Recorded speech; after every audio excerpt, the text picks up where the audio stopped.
इस वक्त वृंदावन के प्रसिद्ध कथावाचक पंडित प्रदीप भारद्वाज जी के साथ जुड़ रही है और आज हम पंडित प्रदीप भारद्वाज जी से भगवान शिव के सबसे प्रसन्न करने वाले प्रसिद्ध मंत्र महामृत्युंजय मंत्र के बारे में जानेंगे। सबसे पहले पंडित जी से आग्रह करेंगे वो एक बार तिलक पत्रिका पर महामृत्युंजय मंत्र का उच्चारण कर दे।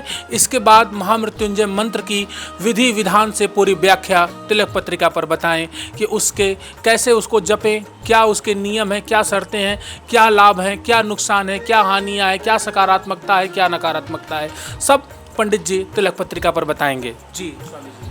हाँ, ये जो मंत्र के विषय में आपने जो प्रश्न किया है बड़ा अच्छा प्रश्न है। तो उसमें मंत्र में सबसे पहली बात यह है कि यदि हमको मंत्र को उच्चारण भी करना है तो उसमें शुद्ध अवस्था में ही हमको मंत्र का उच्चारण करने का अधिकार है। तो उच्चारण तो हम नहीं करेंगे क्योंकि मंत्र आप सब जानते हो, लेकिन कुछ मंत्र की विशिष्ट बातें जो हैं वो हम आपको बताएंगे।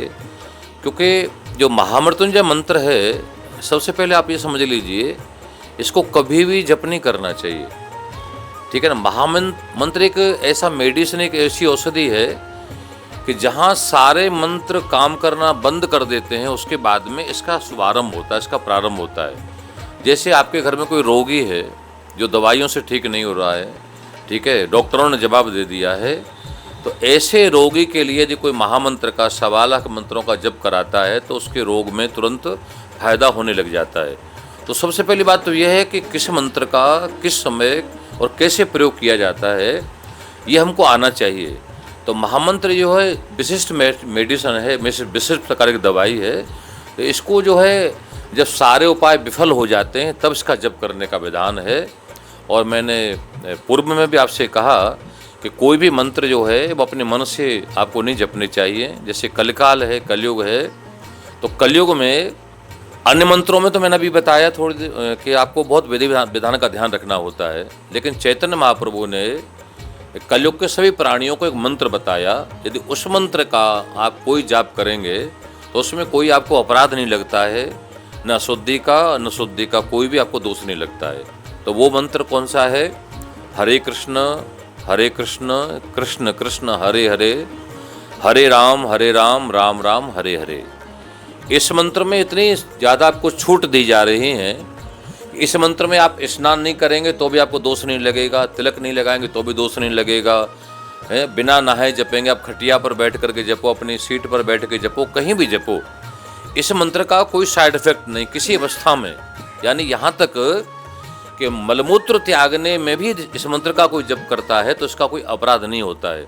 तो कलयुग में सबसे श्रेष्ठ जो मंत्र है वो यही मंत्र है कि हरे कृष्ण कृष्ण कृष्ण हरे हरे, हरे राम राम राम हरे हरे। इससे क्या है कि आप अपराध से बच जाएंगे।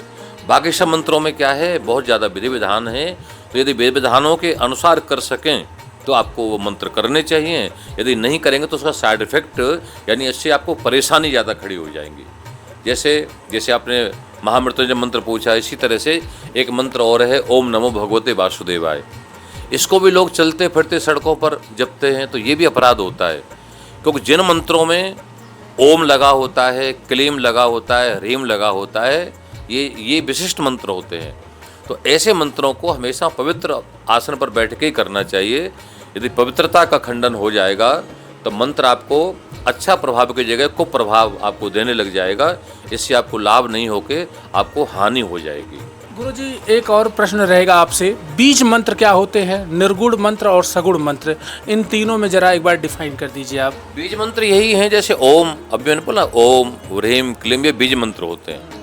निर्गुण और सगुण मंत्र अलग अलग नहीं होते, ये तो लोगों ने अपनी धारणा बना ली है। कोई निराकार को मानने वाले हैं वो कहेंगे निर्गुण मंत्र है, साकार को मानने वाले वो कहते ये सगुण मंत्र है। तो बीज मंत्र वही तो है, लेकिन निर्गुण और सगुण मंत्र ये है, ये शास्त्र की बात नहीं है, ये तो समाज में फैलाई हुई बात है। इस प्रकार से बीज मंत्र यही मैंने कहा, जैसे ओम है, क्लीम, ह्रीम, श्रीम इत्यादि जो होते हैं ये बीज मंत्र होते हैं। और बीज मंत्रों को बहुत ज़्यादा सावधान होकर औषध अवस्था में ही उनको जपना चाहिए। और आपने एक बहुत अच्छा ये जो प्रयास किया है मंत्र के विषय में प्रश्न करके, तो मैंने जहाँ तक गुरुओं के मुख से श्रवण किया है आपके सभी प्रश्नों का उत्तर दिया है। बाकी सभी श्रोता इसी विधान से मंत्रों को जप करेंगे तो आप सभी श्रोताओं को मंत्रों का लाभ होगा, ये मेरा विश्वास है। देखा आप लोगों ने, अभी पंडित प्रदीप भारद्वाज जी जुड़े हुए थे जिन्होंने मंत्रों पर अपनी राय रखी और उन्होंने एक बहुत ही महत्वपूर्ण जानकारी दी कि कलयुग का ही एक महत्वपूर्ण मंत्र है हरे राम हरे कृष्ण कृष्ण हरे हरे। ये कलयुग में किसी भी अवस्था में इस मंत्र का जाप किया जा सकता है।